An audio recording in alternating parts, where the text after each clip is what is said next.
Muito bom.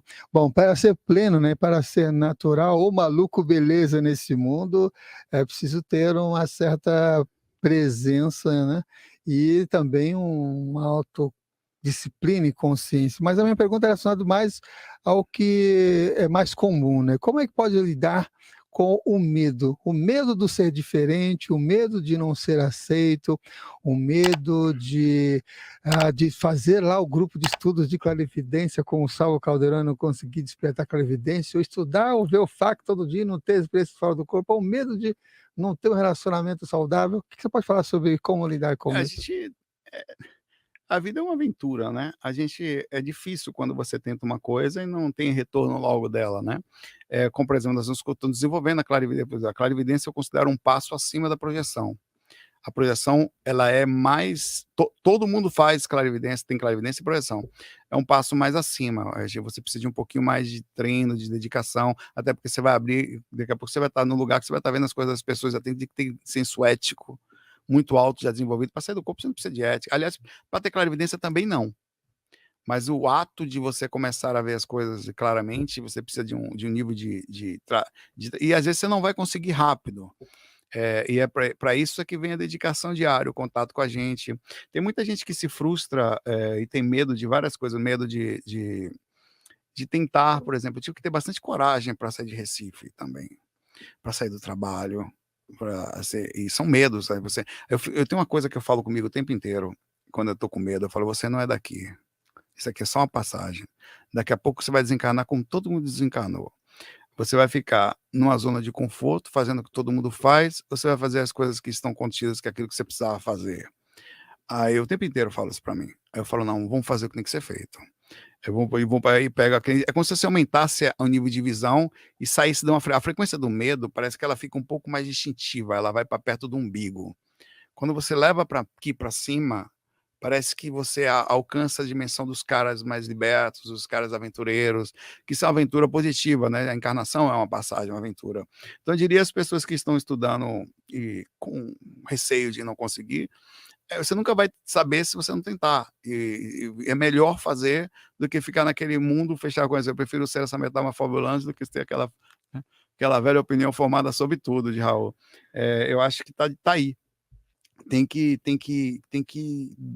acreditar que é possível, tem que deitar, fechar quarto, pagar e falar: "É hoje que eu vou tal", não tem medo de espírito, o espírito tá ali, ele sempre esteve, vai continuar depois que você desencarnar, estava antes que você encarnou, e tá ali, não tem o que fazer, e a minha liberdade não vai ser minada por isso. Quando você começa a pensar, de verdade, desse jeito, você tira do umbigo e leva para aqui para cima, a frequência muda. Então automaticamente você se abre aos caras que de lá de cima vão falar para você: "Vamos embora". Nada de medo, né. Daqui a pouco você não tá mais aqui. E aí, o que que você fez? Né, ok. Então é Natal. Outra pergunta lá do início do programa também, né, que é da chamada, qual a diferença entre os fenômenos parapsíquicos, que você acabou de citar alguns deles na resposta anterior, mediunidade e suas relações com a projeção astral?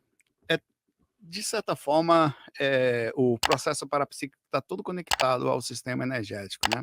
Obviamente que, a questão mediúnica, ou quer dizer, a clarividência ela não necessariamente é mediúnica, tá, ela é anímica. Ela passa a ser mediúnica quando você faz um contato interdimensional e traz informação, você é intermédio de informação.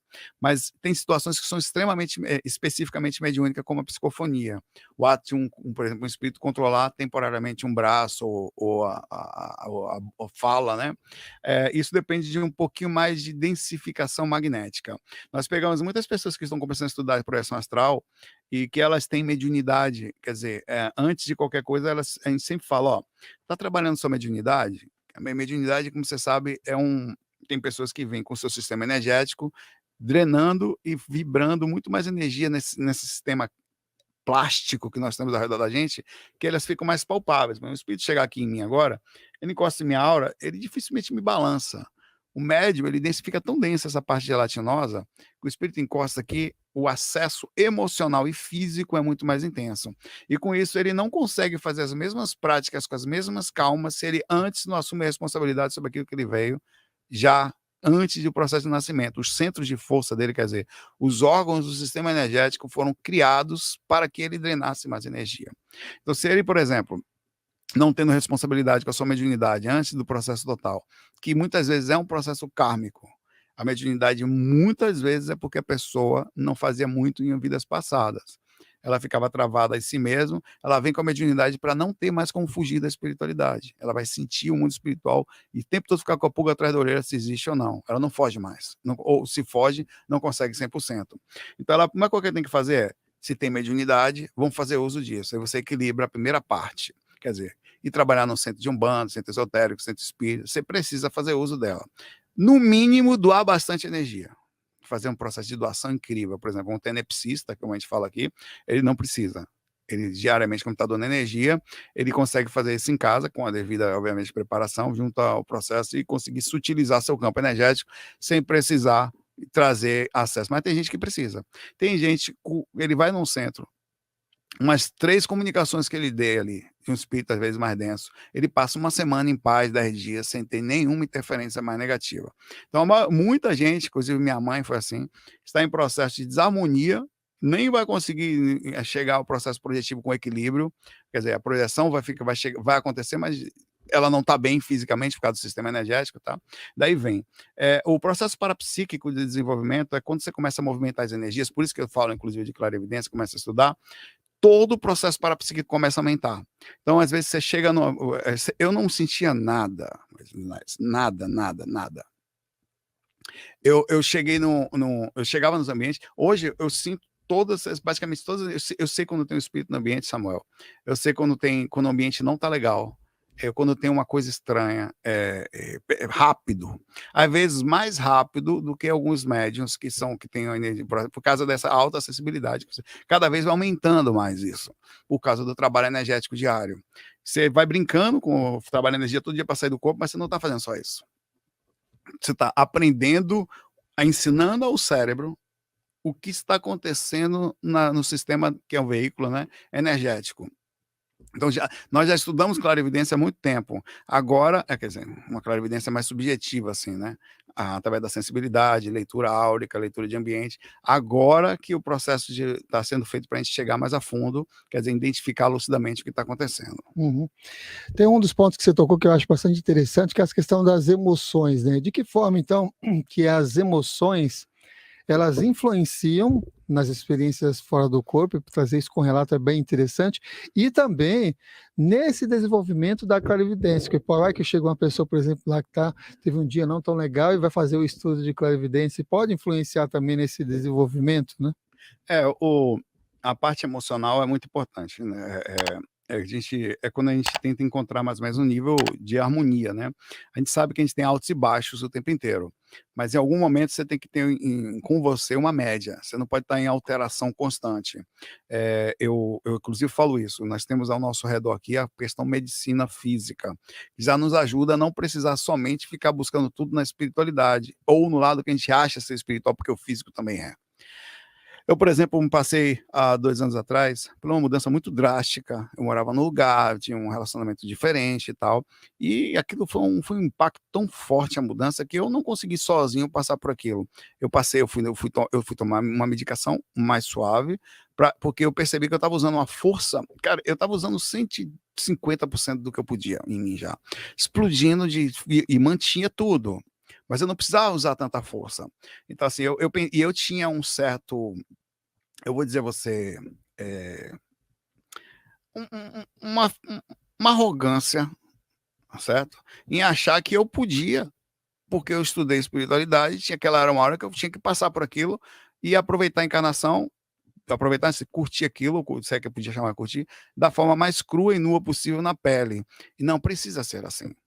Quando eu tomei, rapaz, umas 15 dias depois, eu não usava mais 10% da força que eu estava usando. E o que aconteceu? Eu estava travado, minhas experiências estavam acontecendo num nível muito pesado. Na hora que eu soltei, que eu parei de usar a força que eu precisava fazer naquele momento, a medicação me deu uma calma impressionante. As minhas projeções dobraram naquela hora. Porque é como se tivesse esticado um negócio, assim, soltado de vez, assim. Aí depois eu fiz isso. Então, muitas vezes, as pessoas, e eu não tenho nada contra pelo contrário, eu sou espiritualista, eu gosto de acupuntura, eu gosto de floral, eu gosto de todas as alterações, de reiki, tudo que você imaginar é legal, mas existe a medicina aqui. E muita gente no meio da espiritualidade começa a usar as alternativas o tempo inteiro. Vem muita gente para cá. E que não, e por não querer buscar, tem gente que, por exemplo, está sofrendo com dor de cabeça, tendo remédio 2 dias, eu estou meditando, 2 dias com dor de cabeça já. Se tomasse um Dorflex, tinha passado em 15 minutos. Então existe a simplificação do processo que faz com que as emoções fiquem mais calmas, é quando a gente não radicaliza. Então muitas vezes eu falo, olha, não radicalize, é o que a gente costuma estudar, para você tem que estar com tudo mais ou menos equilibrado, para você conseguir fazer espiritualidade, por exemplo, se suas contas não estiver pagas, você não, como é que vai estudar clarividência? Fica difícil, assim. Então a gente tem que ter um equilíbrio entre o processo do trabalho, entre o processo, como eu falei, a harmonia para começar a estudar as questões espirituais. Aí sim, quando seu coração estiver calmo. Aí muita gente fala, Saulo, estou depressivo, devo fazer projeção? Eu falei, não, para que você quer fazer projeção agora?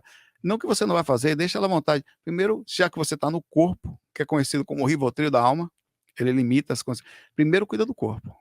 Já que você está no corpo, faz o seguinte, se você já não sabe que não está bem, você tem que usar recursos ligados ao corpo, médicos, o que for, para encontrar um nível de paz. Você não pode estar chorando dentro do quarto. Como é que você vai fazer qualquer coisa se você não está sentindo? Você vai acabar abrindo a percepção lúcida para ver coisas que não são tão legais. Então a gente sempre busca essa parte de harmonia, estando bem com você, no máximo que você pode controlar agora, para depois você começar a abrir as questões espirituais. Uhum. Excelente, você acabou de assistir a mais um corte da TV Consciência Próspera. Espero que tenha gostado. Caso tenha interesse em assistir o episódio completo, clique no link na descrição deste vídeo. E se você quer receber mais conteúdo sobre desenvolvimento pessoal, espiritualidade e autoconhecimento, se inscreva aqui no canal. Gratidão e que as melhores energias cheguem até você.